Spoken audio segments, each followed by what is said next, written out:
14. A Internacional sem rosto. Como será o mundo no final do século XXI? Qual competidor geopolítico exercerá autoridade política dominante sobre todos os 6 bilhões de habitantes do planeta? As opções são claras: autocracia, democracia ou teocracia. A Rússia e seus parceiros estratégicos já estão trilhando um caminho rumo à visão de Lenin de um Estado-partido autocrático no centro de um marxismo geopoliticamente bem-sucedido. Na fórmula de Gramsci, a estrutura geopolítica de Lenin não fornece uma estrutura para conquistar o mundo, como era o caso do marxismo-leninismo soviético. Em vez disso, Gramsci acomodou a visão geopolítica de Lenin de maneira muito mais sutil. O foco de Gramsci está em conquistar a mente da sociedade civil, ou adquirir uma hegemonia marxista sobre as mentes da população que deve ser conquistada. A chave para a Rússia, e para os colaboradores marxistas socialistas progressistas domésticos dos Estados Unidos, é mudar a visão cultural, a face externa do povo do Ocidente capitalista em direção a uma governança socialista marxista. O poder de controlar as mentes das pessoas é um pré-requisito para transformar a cultura, e mudar sua visão de mundo é fundamental para que aceitem a governança socialista global. Para vencer a competição geopolítica com o Ocidente capitalista e o Islã militante, a Rússia teria que suavizar sua retórica ideológica. Para começar, aconselha Malachi Martin em The Case of this Blend, os marxistas teriam que abandonar todos os chavões leninistas. Não convinha fazer discursos sobre revolução, ditadura do proletariado ou paraíso dos trabalhadores. Em vez disso, segundo Gramsci, os marxistas teriam que exaltar ideias como consenso nacional, unidade nacional e pacificação nacional. Quando a União Soviética se dissolveu em 1991 e evoluiu politicamente para a Federação Russa, também abandonou o marxismo-leninismo como ideologia oficial de governo e adotou o marxismo cultural de Antônio Gramsci como diretriz para suas relações com os Estados Unidos e outros países capitalistas do Ocidente. Após suportar os anos de transição na década de 1990, a Rússia recuperou sua estabilidade sob Vladimir Putin, que reconstruiu pacientemente a Rússia à imagem da União Soviética, mas sem o inconveniente do marxismo-leninismo. Para o Kremlin, o exercício do controle mental sobre o povo russo foi possível por meio do capitalismo controlado pelo Estado dentro de um novo sistema de governo de partido-Estado. Já que a extensão da ditadura global por meios militares tornará-se impossível em um mundo com armas nucleares, a fórmula de Gramsci para a revolução cultural forneceu o remédio político adequado para conquistar as mentes de todos os povos do mundo. Christopher Story, editor da publicação britânica Soviet Analyse, explica como o golpe falso contra Mikhail Gorbachev em agosto de 1991 resultou em uma proibição cosmética do Partido Comunista Soviético, uma medida que poderia ser revertida. Hoje, diz Story, a existência do PCUS, Partido Comunista da União Soviética, é abertamente reconhecida por fontes comunistas soviéticas russas e ocidentais. A Rússia soviética não desistiu de criar uma ordem comunista mundial. Em vez disso, Gorbachev, ao implementar o Plano Andropov, trocou as táticas militares confrontacionistas do marxismo-leninismo pela revolução cultural muito mais sutil de Antônio Gramsci, com o objetivo de conquistar as mentes dos povos em países-alvo. Para tornar essa encenação grandiosa mais realista, Gorbachev coreografou uma reestruturação total do Partido Comunista Soviético Russo. Christopher Story explica que o partido foi fragmentado, em facções ao longo de todo o espectro político, criando oposição controlada para estabelecer as condições do democratismo, uma democracia falsa. A atuação se estendeu às repúblicas soviéticas, cujo novo status de independência seria mais tarde moldado em uma nova unidade internacionalista, algo bastante evidente em 2008 na Ásia Central e em alguns países do leste europeu. Geórgia, Polônia e os países bálticos se mostram mais problemáticos para Moscou, mas a enxurrada de dinheiro proveniente da energia oferece ao Kremlin novas opções políticas. Enquanto isso, os russos avançam com confiança rumo a uma eventual convergência com a Europa. Advertindo o povo russo em maio de 2007 sobre um ambiente global perigoso, Vladimir Putin disse: "Em nosso tempo, essas ameaças não estão diminuindo. E nestas novas ameaças, como na época do Terceiro Reich, há o mesmo desprezo pela vida humana e as mesmas pretensões de excepcionalidade e ditado no novo mundo." Não há muita dúvida de que a referência de Putin a um Terceiro Reich moderno é uma palavra-código para os Estados Unidos. Em 2008, era possível maravilhar-se com as mudanças na nova Rússia, ao mesmo tempo reconhecendo que os pilares-chave do sistema soviético permaneciam intactos. A elite privilegiada, a nomenclatura, permaneceu intacta e, graças ao boom econômico impulsionado pelos altos preços da energia, agora possui mais dinheiro do que jamais poderiam ter sonhado. A KGB mudou de nome para FSB, e ex-membros dos serviços de inteligência e segurança soviéticos tornaram-se tomadores de decisão em todos os níveis do governo russo, o Siloviki. E o Partido Comunista, que havia desaparecido com o fim da União Soviética, reapareceu disfarçado em trajes grancianos durante as eleições de dezembro de 2007 para a Duma Estatal, parlamento. O Partido Unido, que obteve quase 2/3 dos votos populares, assegurou a continuidade do governo de Vladimir Putin, desta vez como primeiro-ministro. Com a dominância do Partido Unido, o familiar sistema de partido-estado da Rússia soviética está de volta ao poder.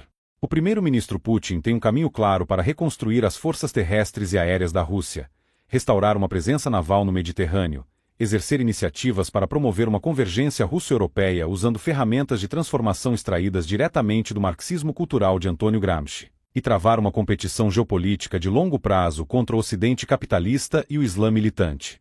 O Departamento Internacional Secreto Soviético-Russo, agora orientado por Gramsci, ou a Cominter de hoje, como Christopher Story o chama, está localizado em Moscou e no Presídio, uma antiga base militar em São Francisco.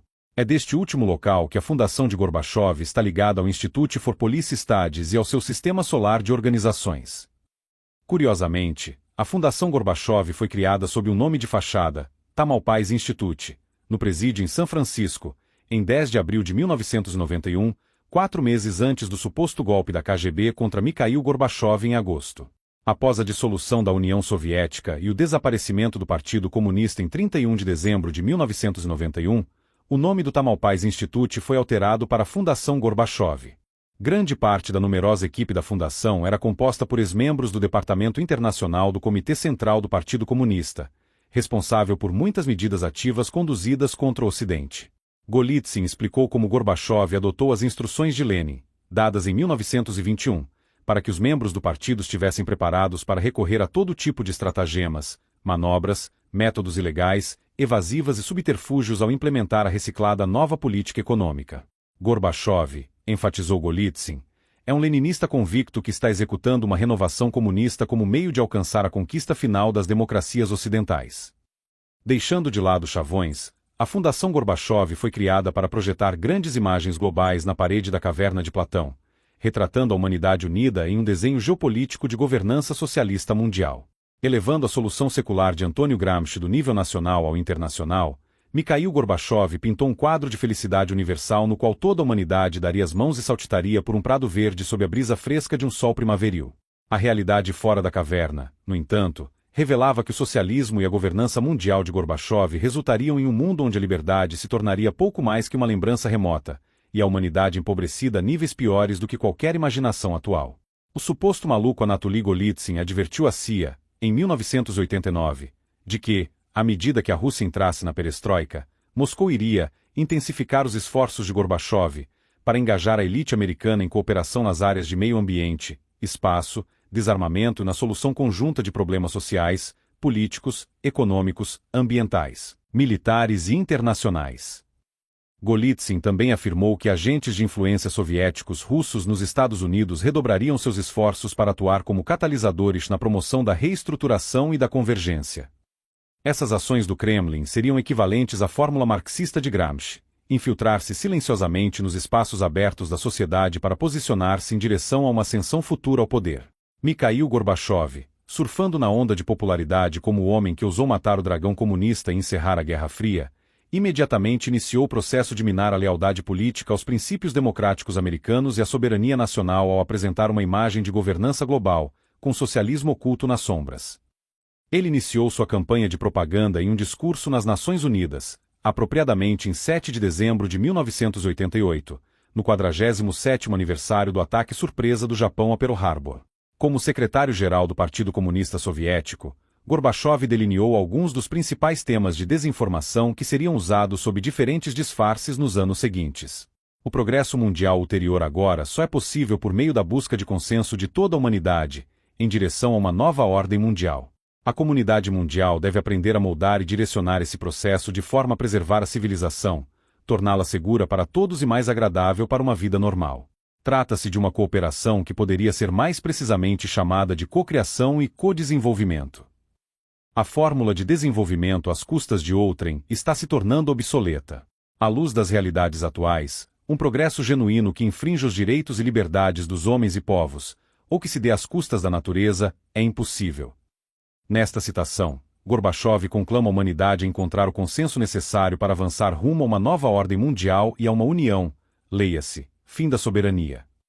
O que ele chamou de cocriação e codesenvolvimento mascarava a intenção de promover uma convergência entre capitalismo e socialismo, primeiro na Europa e depois na América do Norte.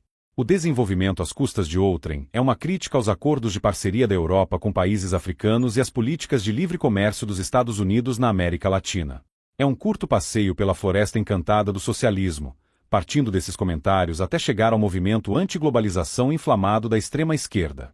Em retrospectiva, a competição geopolítica contemporânea entre a Rússia, o Ocidente capitalista e os salafistas vanhabistas teve início com o discurso de Gorbachev na ONU, em 1988, sobre a nova ordem mundial.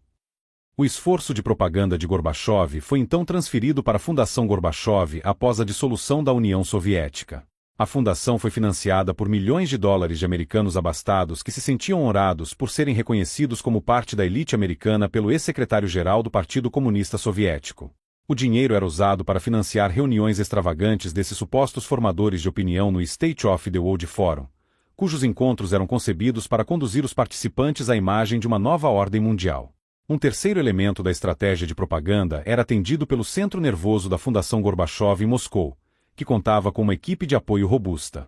Nas palavras do britânico Christopher Story, ex-assessor da primeira-ministra Margaret Thatcher, o antigo Departamento Internacional do Comitê Central do PCUS foi renomeado como Fundação Gorbachev, o que indica a contínua importância de Gorbachev como executor da estratégia de Andropov.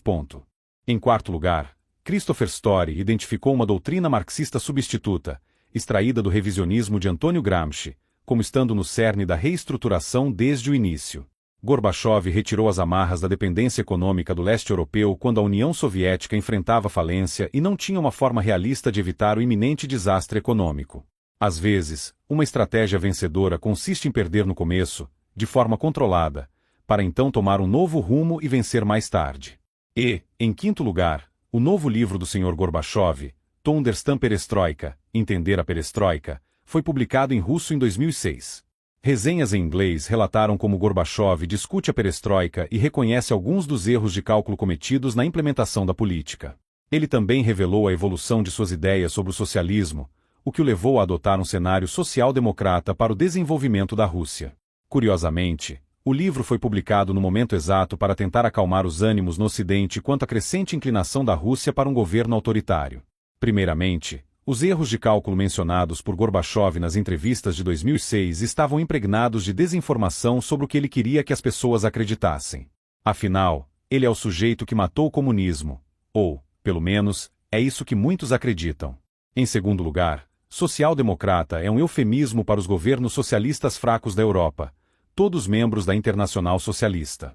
A convergência com a Europa é o passo inicial de Moscou na tentativa de apagar a aliança transatlântica europeia com os Estados Unidos. Também se pode rastrear a linha de propaganda do Sr. Gorbachev por meio dos encontros promovidos pelo State of the World Forum, operado pela Fundação Gorbachev com sede em São Francisco. Fundado em 1995, o Manifesto do Fórum Mundial declara que trabalha, com parceiros ao redor do mundo para reunir o gênio criativo do planeta em busca de soluções para desafios globais críticos. Os co-presidentes somavam cerca de 20 pessoas, incluindo alguns moderados, mas com forte inclinação à esquerda, entre eles Rudy Lubbers, Rigoberta Menchú, Ted Turner, Maurice Strong e outros. O fórum teve um sucesso notável na arrecadação de fundos. Cerca de 260 corporações parceiras, agências governamentais, fundações e indivíduos contribuíram.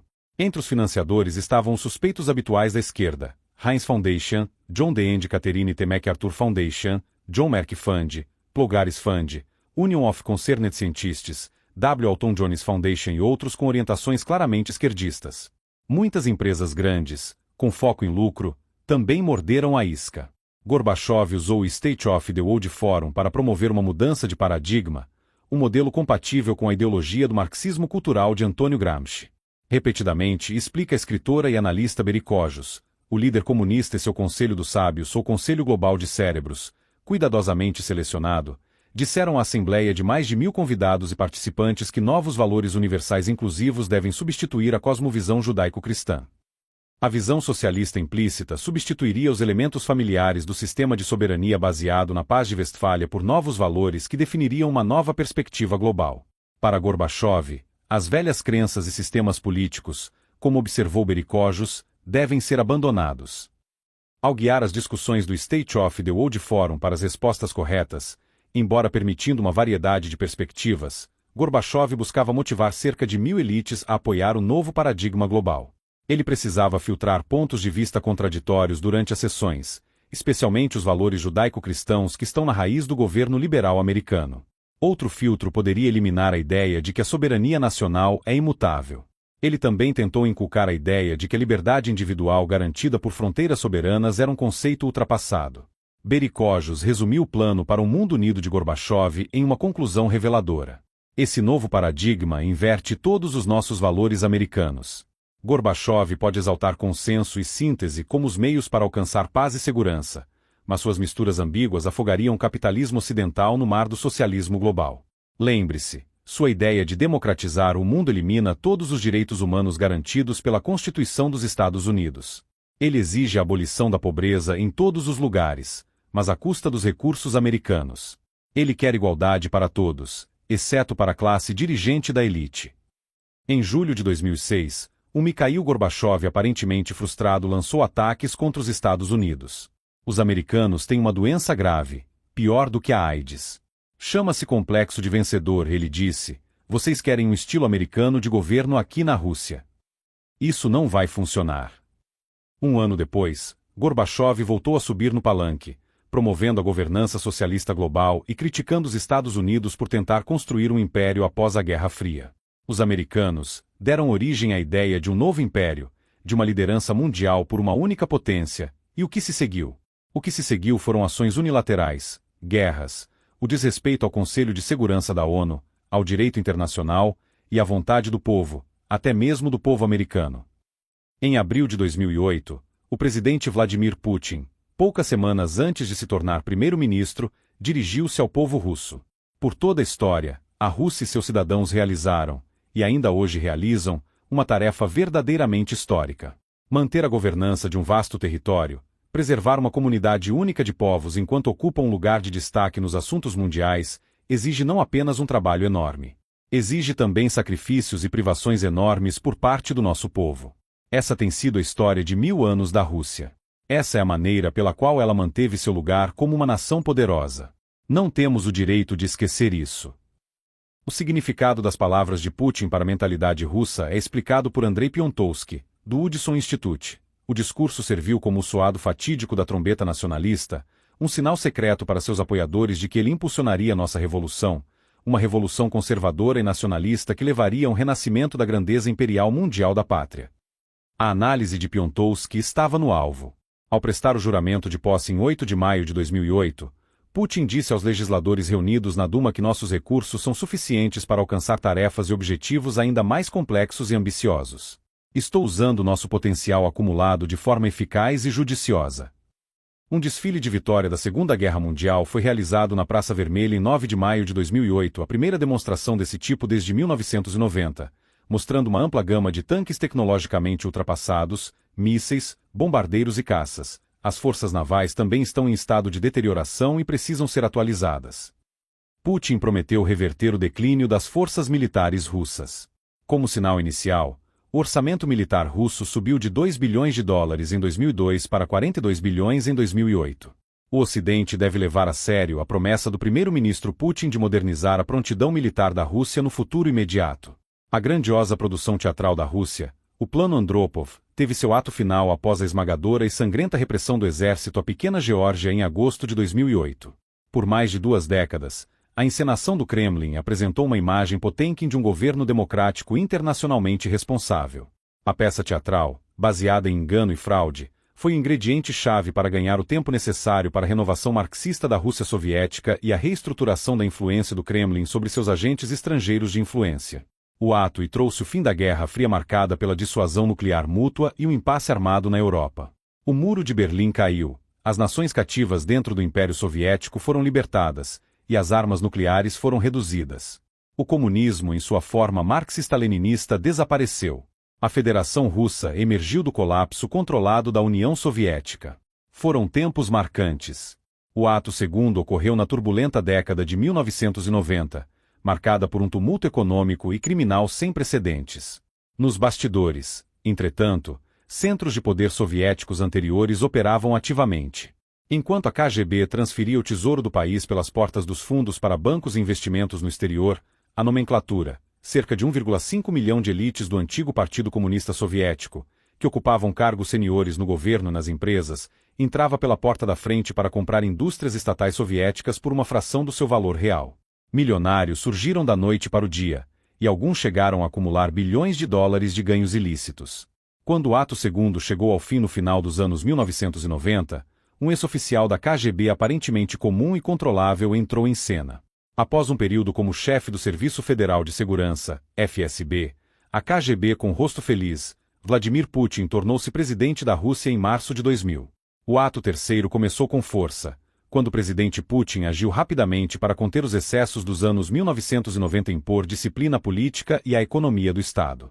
Depois de expulsar 2 bilionários do país e prender outro, os demais alinharam-se. Havia um novo xerife na cidade. Governadores regionais quase independentes foram afastados, e os homens de Putin os colocaram em seus devidos lugares. A imprensa livre foi silenciada à medida que uma dúzia ou mais de jornalistas e escritores tiveram mortes prematuras nas mãos de pessoas desconhecidas. O presidente Putin dançou com o presidente Bush, e olhando nos olhos do presidente americano, Putin viu um homem que poderia enganar. Enquanto isso, a demanda mundial por petróleo e gás natural disparou, elevando os preços e enchendo os cofres da Rússia e os bolsos da nomenclatura. Centenas de ex-homens da KGB, os Siloviki, encontraram segundas carreiras em todos os níveis do governo, solidificando o punho de ferro de Putin. O marxismo-leninismo estava morto, mas secretamente os soviético-russos adotaram o marxismo cultural de Antônio Gramsci, que está oculto dentro da Fundação Gorbachev em Moscou e São Francisco. A fórmula furtiva de Gramsci para a revolução, que permite a criação de controle mental sobre os povos-alvo ao destruir seus valores culturais e substituí-los por princípios socialistas, permitirá ao Kremlin marxizar seus inimigos sem disparar um único tiro. A estratégia de Moscou é alcançar a dominação global ao longo do tempo por meio de seus agentes de influência em países de todo o Ocidente capitalista. A relação entre a Rússia e os grancistas na Europa, nos Estados Unidos e em outros lugares não é direta ou mecânica. Trata-se, na verdade, de uma estrutura orgânica na qual elementos russos e estrangeiros do marxismo cultural de Gramsci são integrados naturalmente em um todo orgânico unificado. Eles se apoiam mutuamente na destruição dos valores sociais em seus respectivos países, substituindo-os por princípios marxistas por meio de um novo controle mental social, hegemonia. O ato quarto começou em dezembro de 2007 com uma enorme vitória do Partido Rússia Unida na Duma, parlamento, que permitiu a Vladimir Putin mudar de cadeira governamental, do cargo de presidente para primeiro-ministro, preservando assim a ficção de uma Rússia democrática. Durante o mesmo período, a Campanha pelo Futuro da América, uma frente do Instituto para Estudos de Política, IPS, sediado em Washington, D.C., iniciou uma campanha política para construir uma nova maioria para uma verdadeira mudança. A radical esquerda do IPS, amiga próxima da União Soviética durante a Guerra Fria, desde 1963 criou um vasto sistema solar de organizações seguindo a fórmula gramsciana para a revolução cultural nos níveis federal, estadual, municipal, distrital e comunitário em todos os Estados Unidos. A guerra cultural para destruir os valores americanos tem como objetivo marxizar a América e possibilitar a conquista do poder político pelas urnas, momento em que a lavagem cerebral para a governança socialista começará de fato. O ataque implacável e planejado da Rússia contra a Geórgia apagou as luzes do teatro. A peça que durava 2 décadas chegou ao fim. A nova Rússia, baseada em um Estado-partido, no marxismo gramsciano, em indústrias estatais e na vontade de intimidar seus vizinhos para alinhá-los, são apenas os primeiros passos da estratégia de longo prazo do Kremlin. Em conjunto com seus agentes estrangeiros de influência, a Rússia se esforça para criar uma governança socialista mundial até o fim do século, sem disparar um único tiro. O Ocidente capitalista, segundo competidor pela dominação mundial, poderá rivalizar com a Rússia e seus parceiros estratégicos ao enfatizar suas forças democráticas e defender sua cultura contra os ataques da extrema esquerda.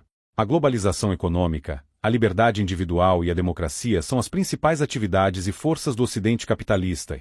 Se as relações com os países do hemisfério sul forem geridas de maneira justa e equilibrada, poderão garantir vantagem para as grandes democracias no longo prazo. Contudo, O Ocidente capitalista também é vulnerável às investidas do marxismo cultural na Europa e nos Estados Unidos.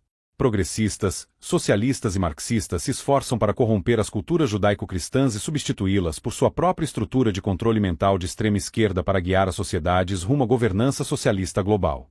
A Europa já está sob forte influência da esquerda radical e pode se desintegrar sob a pressão demográfica da queda da taxa de natalidade e do rápido crescimento da população muçulmana do Oriente Médio e da África.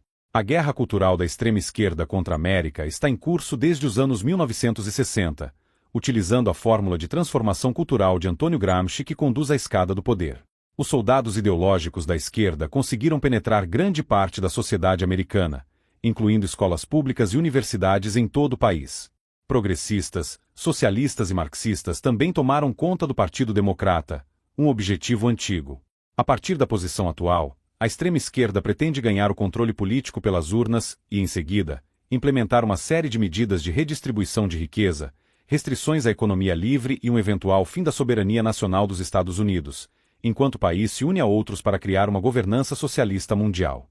Gramsci exortava seus seguidores a se juntarem aos capitalistas do Ocidente, participar de sua busca por lucro, de suas ações sociais beneficentes, de suas estruturas internacionais de promoção e manutenção da paz, dos padrões de saúde e de vida, e sim, até de suas profissões de objetivos éticos e religiosos, explica Malachi Martin. Tornar-se membros da casa global que estão construindo, membros genuínos de sua família humana, colaborando na libertação de todos os homens da escravidão e do vazio do cotidiano.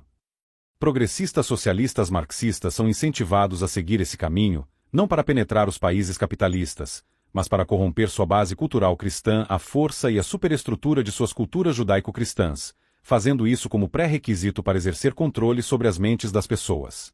Isso torna possível a política socialista em nível de massa e incentiva uma eventual extensão para a governança socialista mundial. Durante a Guerra Fria, o Instituto para Estudos de Política e seu amplo sistema solar de estrelas brilhantes foram de enorme ajuda aos adversários dos Estados Unidos.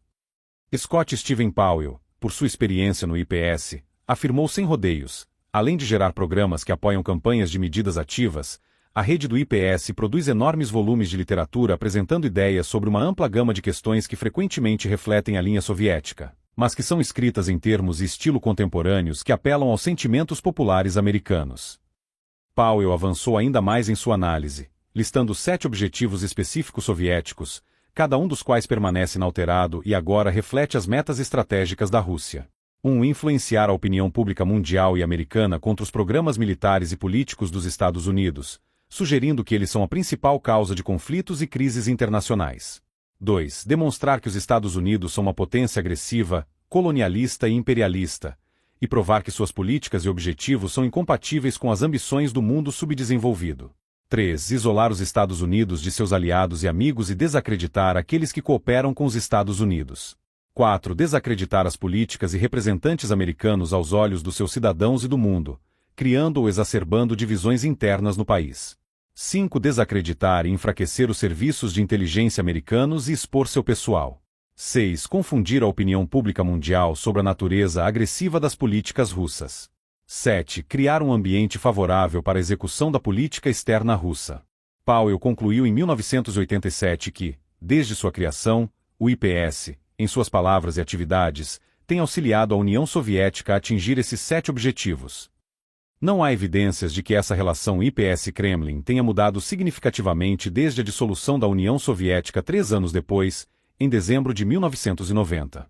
Pelo contrário, um jornalista alemão relatou que, em meados dos anos 1980, Gorbachev consultava um membro do Transnational Institute e outros colaboradores americanos e europeus associados ao IPS durante seus preparativos finais para implementar o Plano Andropov. Isso explica a loucura desencadeada entre os radicais europeus no início dos anos 1990 ao tentarem entender e aplicar a fórmula gramsciana da revolução cultural às suas atividades abertas. Além disso, a campanha anti-globalização e os protestos contra a guerra nos Estados Unidos, Europa e outros locais apoiaram os objetivos russos, enumerados como metas soviéticas por S. Steven Powell em 1987. O IPS e seus aliados desempenharam papéis essenciais no planejamento e condução tanto dos protestos anti-globalização quanto dos anti-guerra desde os ataques terroristas de 11 de setembro de 2001. Cada um dos grandes protestos nos Estados Unidos foi planejado por marxistas-leninistas, World Workers' Party Answer, e marxistas, United for Peace and Justice (IPS).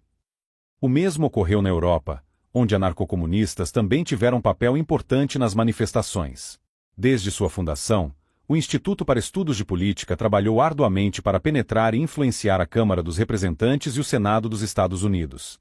O objetivo desde o início tem sido influenciar o processo de formulação de políticas dos Estados Unidos.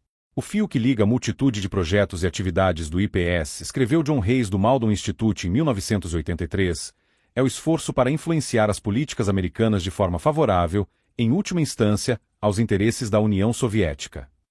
O vínculo do IPS foi renovado nos anos 1990 e permanece conectado ao Kremlin através da Fundação Gorbachev, uma frente russa para integrar a cooperação internacional em apoio ao projeto gramsciano de desenvolver uma governança socialista mundial liderada por Moscou.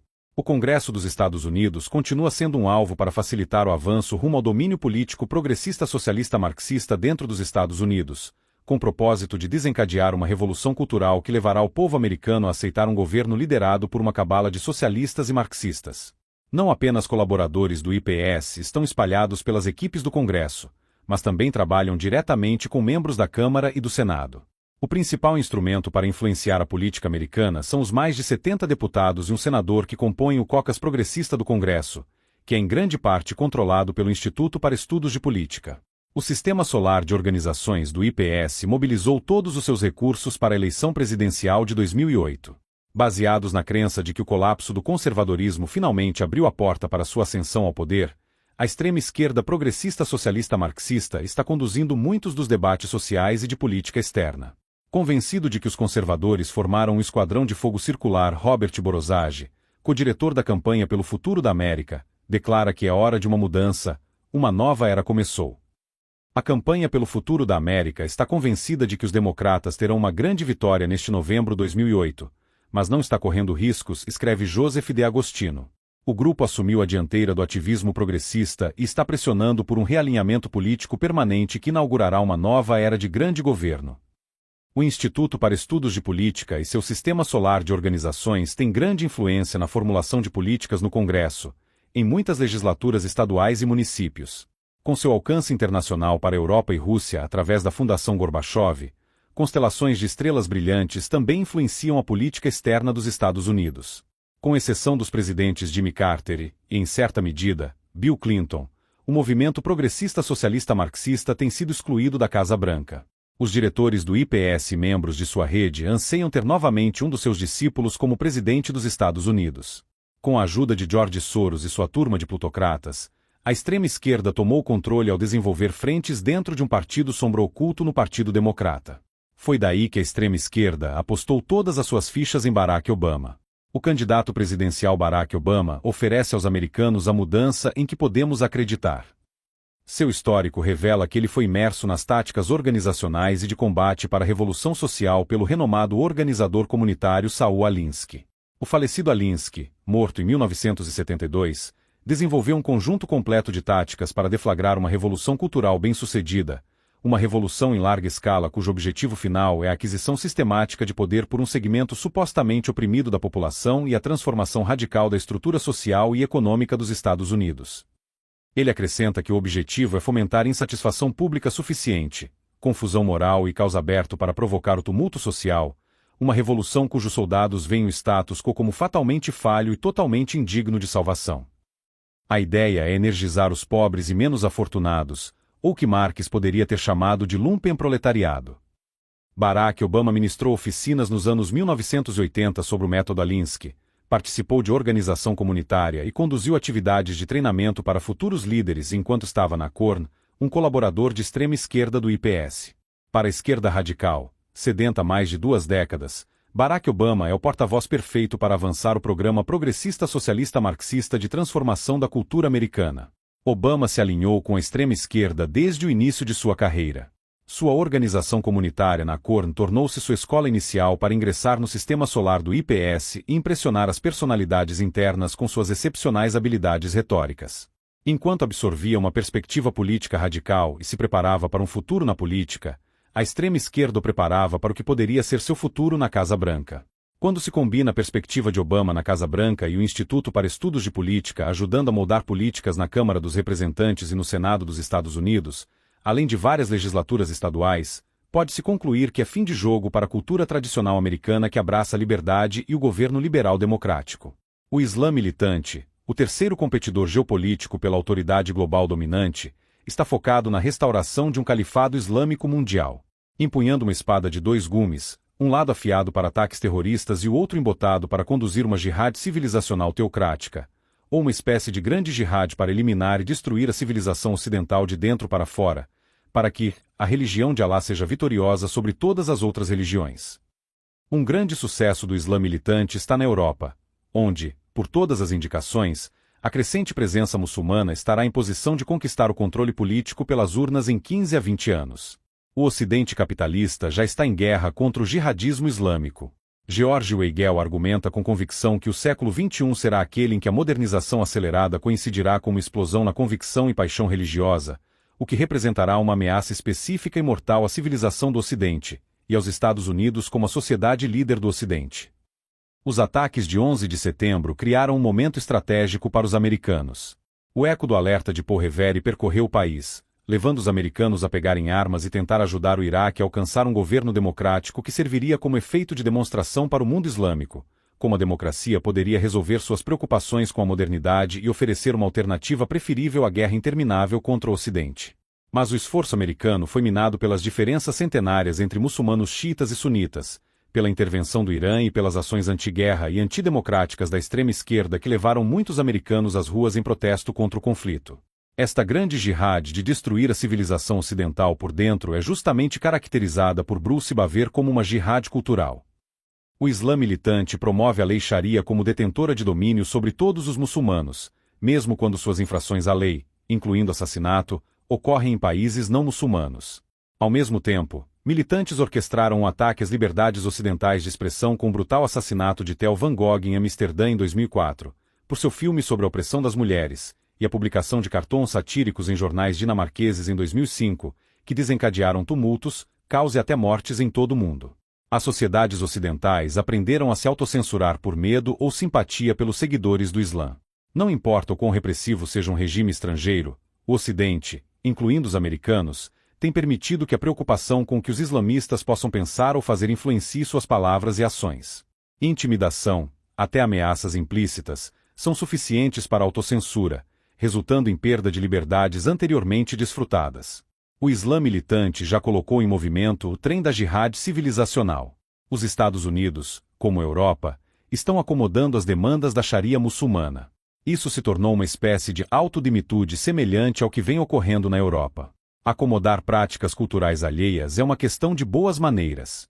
Mas tais acomodações sob ameaça de dano físico, real ou implícito, ou denúncia verbal, levam à violação das liberdades básicas desfrutadas por todos os americanos. Dar preferência deferente aos muçulmanos sob pressão é o que Bruce Baver corretamente chama de rendição cultural. Para piorar, os departamentos de Estado e de Segurança Interna dos Estados Unidos criaram suas próprias palavras politicamente corretas para descrever o terrorismo islâmico. Os oficiais são orientados a usar termos vagos como terrorista ou extremista violento, evitando termos descritivos como jihadistas ou islamofascista para descrever os inimigos americanos. Sempre parece haver alguém na sala, ao discutir a palavra muçulmana jihad, que se apressa em afirmar que ela se refere à luta interna para seguir a orientação de Deus. Isso é verdade. Mas Andrew C. McCarthy, autor de Willful Blindness, A Memoir of the Jihad, diz que se a jihad fosse realmente uma sublime convocação para se tornar uma pessoa melhor, não está claro como pilotar aviões jumbo contra arranha-céus e assassinar civis em massa poderia alcançar a aparência do sacerdócio aos olhos dos fiéis. Simplesmente dito, jihad sempre foi sobre conquista forçada. Ele acrescenta que o projeto jihadista é remover todas as barreiras para o estabelecimento da Sharia, o que é pré-requisito para o domínio do Islã. A colunista Diana West chama o novo guia governamental Words That Work and Words That Don't de louco e com razão. A mais recente bobagem dos burocratas governamentais rotularia a guerra contra o terror islâmico como uma luta global por segurança e progresso. Referências ao califado são proibidas e substituídas por Estado totalitário global. Além disso, jihad é censurada, assim como o islamofascista. Diana West está certa. O que anima a diretriz, escrita com considerável contribuição de especialistas muçulmanos americanos não identificados, é a crença delirante de que o que dizemos, ou deixamos de dizer, tem poder transformador sobre as atitudes e comportamentos muçulmanos em relação ao terrorismo islâmico, ao Estado totalitário global islâmico, ao avanço da lei islâmica, Sharia, e à chamada guerra contra o terror islâmico. Os americanos não são europeus. Deve-se esperar que o público rejeite tal delírio burocrático no governo dos Estados Unidos. A guerra contra a América pelos terroristas islâmicos é tanto violenta quanto psicológica. Propaganda e desinformação na jihad civilizacional branda são dedicadas a preparar os americanos para o domínio sob a Sharia islâmica. O Islã, enquanto religião, serve de cortina de fumaça para jihads violentas e brandas. Jogar com palavras e definir termos politicamente corretos que minimizam as imagens da jihad violenta e civilizacional é um primeiro passo crucial para a aceitação da dimitude. Os departamentos de Estado e de Segurança Interna aparentemente não entendem que as palavras importam numa guerra de propaganda e desinformação. É vital que os americanos resistam às tentações do politicamente correto e se refiram às coisas como elas realmente são. Em vez de brincar de sombras nas paredes da caverna de Platão, os funcionários do governo deveriam manter o foco nas realidades das dimensões violentas e brandas da jihad. Jogar o jogo de se ofender por alguns muçulmanos traz os resultados que levaram a Europa ao inferno da dimitude. As coisas podem e realmente pioram, aconselha George Weigel, especialmente quando moral cultural declina. Grande parte da Europa hoje exibe um tipo de exaustão cultural que não augura um bom futuro. Os americanos seguirão o declínio europeu ou lutarão para defender seu modo de vida. Uma vez que a cultura seja dilacerada, os americanos podem nunca encontrar o caminho de volta para os valores sociais que proporcionaram mais de 2 séculos de grandeza ao experimento democrático da nação, baseado na liberdade individual e no governo limitado. Além disso, a ausência de uma cultura coerente comprometeria a capacidade dos Estados Unidos de liderar com sucesso o Ocidente capitalista na competição geopolítica do século XXI contra a Rússia e o Islã militante. Um Estados Unidos politicamente socializado e marxizado deixaria o mundo pendurado entre a autocracia e a teocracia. Em qualquer dos casos, uma vitória da Rússia ou dos islamistas seria o sino da morte para a América, o fim de sua rica cultura baseada na democracia e na liberdade individual. Apêndice. Às vezes, no mundo obscuro da mentira, do engano e da desinformação, uma verdade vem envolta numa aparente farsa. Uma verdade oculta sobre um ataque iminente pode ser um aviso. Ou pode simplesmente ser uma manobra de propaganda para assustar o povo americano. Não temos certeza. Sabemos, porém, que o contrabando nuclear de Aquicã envolveu uma proliferação muito maior de tecnologia e conhecimento nuclear do que se imaginava anteriormente. Para este autor, o cenário do ataque parece um conjunto de metas e estratégias de longo prazo para guiar os esforços nucleares da Al-Qaeda. As consequências seriam tão graves se o plano fosse executado que pouco nos resta a não ser manter o alegado cenário da Al-Qaeda na mesa, apesar de nossas dúvidas. Uma bomba nuclear de 10 quilotons detonada perto da Casa Branca, por exemplo, poderia matar cerca de 100.000 pessoas e pulverizar os prédios do centro da cidade. Milhares mais poderiam morrer por contaminação radioativa de curto e longo prazo em uma vasta área. A ajuda aos sobreviventes poderia demorar horas para chegar. Essas pessoas vão ficar por conta própria, disse Shane Dallas, da Universidade da Geórgia. Não haverá um cavalo branco para resgatá-las. Mohamed Al-Azuqu. Entrevista, 2002. Al Jazeera. Qual é o objetivo da rede Al-Qaeda? Al-Azuqu. Destruir o grande Satã, isto é, os Estados Unidos e Israel. Al Jazeera. Por quê? Al-Azuqu. Os Estados Unidos, nos últimos 60 anos, têm impregnado e infectado o mundo com sua arrogância, ganância e má conduta. São a encarnação de tudo o que há de maligno. O povo deste planeta não merece essa tortura. Al Jazeera. Essa visão não é um tanto unilateral? Al-Azuqu. Não. Basta observar os eventos recentes. O desrespeito ao Tratado de Quioto, o caso da Corte Permanente de Justiça Internacional, sua inação em relação aos nossos irmãos palestinos, a ganância financeira e as absurdas especulações nos países do terceiro mundo, a completa indiferença a outros povos oprimidos e inúmeras outras situações que todos os líderes mundiais conhecem bem. E, além de tudo isso, a doutrina Bush do atire primeiro e pergunte depois. Isso é um abuso inaceitável e terá consequências muito graves. Al Jazeera. Mas o desenvolvimento e a influência da América não seriam fruto de sua própria competência. Al-Azuqu. Competência em extorsão, competência em subjugação, competência em mentir. Depois da Segunda Guerra Mundial, os Estados Unidos foram o único país industrializado com sua infraestrutura fabril intacta. Emprestando dinheiro como um bom agiota, tornaram-se um país muito rico e poderoso. Porém, a ganância deles permaneceu intacta. Hoje, Os americanos vivem como maharajás, gastando mais que qualquer outro povo, mais de 80 bilhões de dólares por ano só em jogos de azar. Perderam qualquer noção de espiritualidade e vivem em pecado constante. A cada dia que passa, os Estados Unidos demonstram que não sabem conviver com outros povos. Por isso, merecem ser destruídos. Al Jazeera. Não seria mais fácil simplesmente assassinar o presidente George Bush? Al-Azuqo. Em primeiro lugar, isso não adiantaria, apenas o transformaria em mártir. Quando se enfrenta um inimigo poderoso, a melhor estratégia não é matá-lo, mas fazê-lo perder a liderança por incompetência, deixando-o viver para assistir a isso acontecer. Al Jazeera. A rede Al-Qaeda tem capacidade militar para fazer guerra aos Estados Unidos?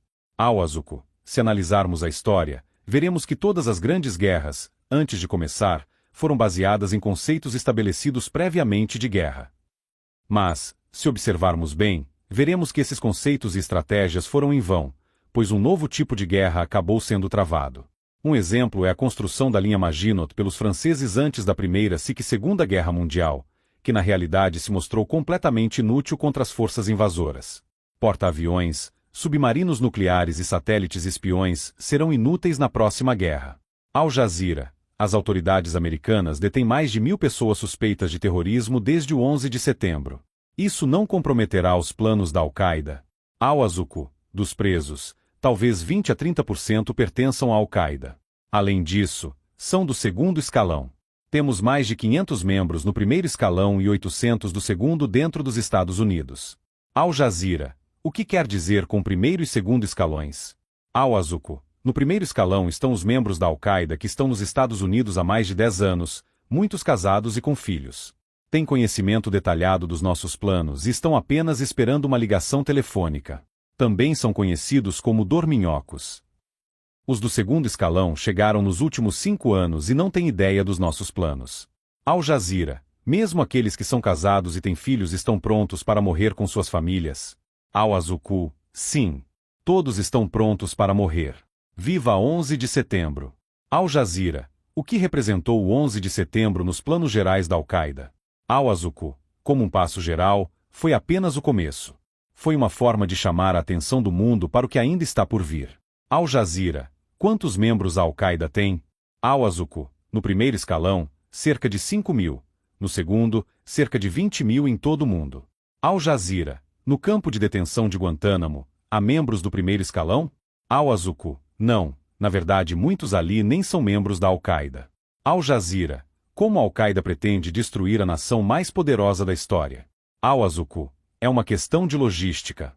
Usando seu próprio veneno, isto é, atacando o coração daquilo que consideram a coisa mais importante do mundo, o dinheiro.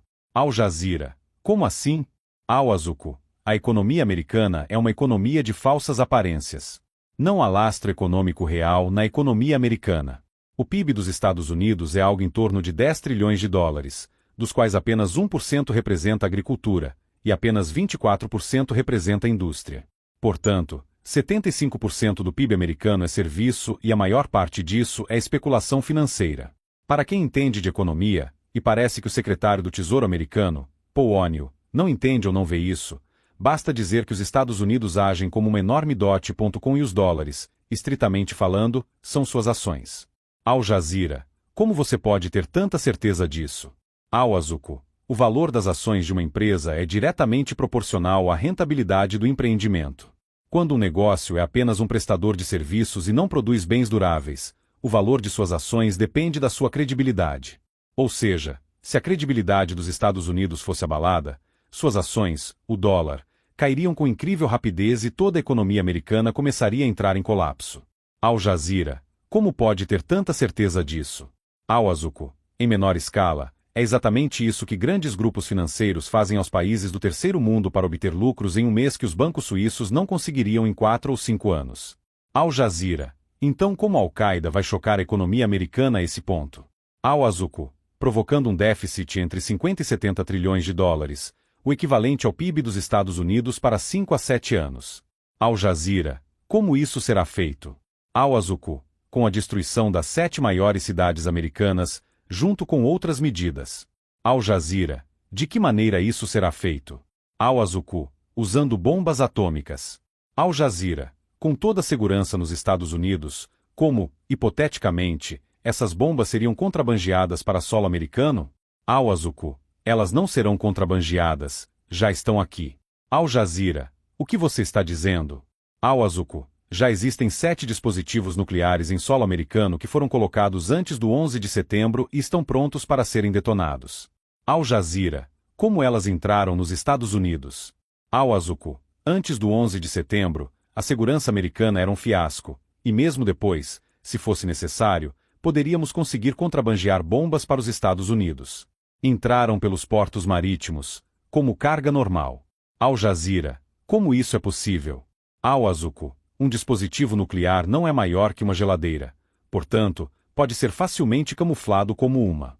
Milhões de contêineres de carga chegam aos portos marítimos todos os dias, e não importa o quão eficiente seja a segurança, é impossível verificar, revistar e examinar cada contêiner. Al Jazeera, de onde vieram essas bombas atômicas? Al Azuqu, foram compradas no mercado negro. Al Jazeera, de quem? Al Azuqu, compramos 5 da extinta União Soviética e mais 2 do Paquistão. Al Jazeera, como é possível comprar uma bomba atômica? Não há segurança? Al Azuqu, antes de 1989, era praticamente impossível, mas depois da queda do Muro de Berlim, o exército russo iniciou um processo de autodestruição, e alguns generais de alta patente começaram a perder seus privilégios, tornando-se assim muito suscetíveis à corrupção. Até o general Lebed, hoje falecido, e Hans Blix, chefe da Comissão de Inspeção de Armas da ONU, afirmaram isso, apesar das negativas do ministro da Defesa russo Sergei Ivanov. Al Jazeera, quanto custa uma bomba nuclear? Al Azuqu, algo em torno de 200 milhões de dólares. Al Jazeera, como a Al-Qaeda conseguiu esse dinheiro? Al Azuqu, temos inúmeros patrocinadores. Al Jazeera, quem são eles? Al Azuqu, existem vários países que nos apoiam, além de inúmeros indivíduos ricos. Al Jazeera, todos esses países são árabes. Al Azuqu, não, há também alguns países europeus que têm interesse na queda dos Estados Unidos. Al Jazeera, quem são esses indivíduos ricos? Al Azuqu, pessoas que também estão cansadas de ver os Estados Unidos sugar a riqueza do resto do mundo. Al Jazeera, Saddam Hussein é um deles? Al Azuqu, pode-se dizer que ele é apenas um dos colaboradores, por meio de Abdel Tawab Mulawais, seu vice-primeiro-ministro e a pessoa responsável pelo programa de armas do Iraque. Al Jazeera, essas bombas atômicas são poderosas? Al Azuqu, os 5 dispositivos russos são dos antigos mísseis T-3, também conhecidos como RD-107, e sua potência é algo em torno de 100 quilotons cada, ou seja, 5 vezes mais poderosas que a bomba de Hiroshima. As bombas do Paquistão são menos potentes, algo em torno de 10 quilotons. Al Jazeera, as autoridades americanas não podem detectar e desarmar as bombas? Al Azuqu, não, apesar da idade, elas foram modernizadas e estão bem escondidas. Mesmo se fossem encontradas, possuem dispositivos de autodestruição caso algo se aproxime. Pulsos eletromagnéticos também seriam incapazes de desativá-las. Al Jazeera, elas não emitem radiação? Não podem ser detectadas. Al Azuqu, não. Elas são envolvidas por grossas camadas de chumbo. Al Jazeera, um navio paquistanês suspeito foi recentemente revistado e tudo que se encontrou foram barras de chumbo. Isso tem relação com as bombas? Al Azuqu, sim, no entanto aquele chumbo era apenas uma camada extra, não era essencial. Al Jazeera, como as bombas serão detonadas? Al Azuqu, há vários métodos: celular, frequência de rádio, choques sísmicos ou por temporizador. Al Jazeera, uma vez detonadas, quantas mortes as bombas causarão? Al Azuqu, depende, pois nossos planos são bastante flexíveis. Al Jazeera, então, qual é o plano completo? Al Azuqu, o começo será a detonação de um dispositivo nuclear, que causará a morte de entre 800 mil e 1 milhão de pessoas e criará um caos nunca antes visto. Durante esse caos, 2 ou 3 pulverizadores agrícolas, que agora estão desmontados e armazenados em silos próximos a rodovias pouco usadas no interior, decolarão em missões suicidas para pulverizar 2 ou 3 grandes cidades americanas com varíola. Isso significa que, uma vez identificada a varíola, todos os aeroportos e portos marítimos serão fechados por quarentena. As fronteiras terrestres também serão fechadas. Nenhum avião, navio ou veículo entrará ou sairá dos Estados Unidos. Isso causará um caos total. Al Jazeera, mas o governo americano garantiu que em 5 dias poderia produzir vacina suficiente contra a varíola para inocular toda a população. Al Azuqu, Haverá ataques suicidas simultâneos contra as fábricas de produção da vacina. Al Jazeera. Qual será a primeira cidade? Al-Azuqo. A primeira cidade será aquela em que as condições forem ótimas. Por exemplo, céu limpo e ventos de até 8 milhas por hora ou menos na direção do centro do país, para que o pó radioativo possa contaminar a maior área possível. Al Jazeera. Isso vai aniquilar os Estados Unidos? Al-Azuqo. Não. Mas o processo terá começado. Quem vai comprar produtos alimentícios dos Estados Unidos sabendo que podem estar contaminados por radiação? Quem vai viajar para os Estados Unidos sabendo da possibilidade de contrair varíola? Quem continuará investindo nas instituições americanas? Assim como com o World Trade Center, será apenas uma questão de tempo até que toda a estrutura econômica desabe e vire pó. Se atingirmos nossos objetivos com uma bomba e a varíola, provavelmente pouparemos outras vidas, mas isso é arriscado e improvável, e é provável que 6 bombas mais sejam detonadas, uma por semana, além de outros ataques com armas químicas. Al Jazeera. Quantas pessoas inocentes morrerão? Al-Azuqo. Segundo estimativas feitas por mim e Ayman al-Zawahiri, cerca de 15 milhões devido às bombas atômicas e à radiação. Dos expostos à varíola, 25% morrerão, aproximadamente 5 milhões, e muitos mais devido ao caos e à desordem que se seguirão. Al Jazeera. E quanto à resposta militar americana? Al-Azuqo. Praticamente não haverá resposta. Mesmo que 5 ou 10 cidades fossem escolhidas ao acaso para serem destruídas, ainda assim seria um preço pequeno a pagar. O problema será o desespero econômico, que será tão grande que até haverá economia ao não usar armas desnecessárias, pois a liquidez dos bens americanos será quase zero e, nesse ponto, os Estados Unidos venderão seus porta-aviões classe Nimitz, que custam cerca de 5 bilhões de dólares, para a Turquia ou Itália por 1 bilhão, pois o país precisará urgentemente recapitalizar-se, embora já será tarde demais. Além disso, como ficará o moral dos soldados americanos sabendo que suas famílias inteiras morreram e que seu país não existe mais? Para lutar por quê? Al Jazeera. E a economia global também não será arruinada? Al-Azuqo. No começo será muito difícil, uma crise econômica séria acontecerá. No entanto, sem os Estados Unidos, o mundo logo surgirá de forma mais justa e fraterna. Al Jazeera. E Israel? Al-Azuqo. Como dizem, será a sobremesa. Al Jazeera. O porta-voz de Bin Laden, Sulaiman Abu Ghait, sabe que você está dando essa entrevista? Al-Azuqo. Fomos eu e Bin Laden que sugerimos que eu a desse. Al Jazeera. Osama Bin Laden ainda está vivo? Al-Azuqo. Ele está bastante saudável, junto com seus comandantes Mohammed Atef, Khalid Sheikh Mohammed e Mullah Omar. Al Jazeera. Vocês não têm medo de que os planos da Al-Qaeda sejam descobertos? Al-Azuqo. O plano está pronto, na contagem regressiva, e nada pode detê-lo. Al Jazeera. Nem mesmo se os Estados Unidos pedirem perdão e mudarem suas atitudes. Al-Azuqo. Isso não vai acontecer e, mesmo que acontecesse, já seria tarde demais. Al Jazeera. Quando o ataque começará? Al-Azuqo. Não posso revelar isso.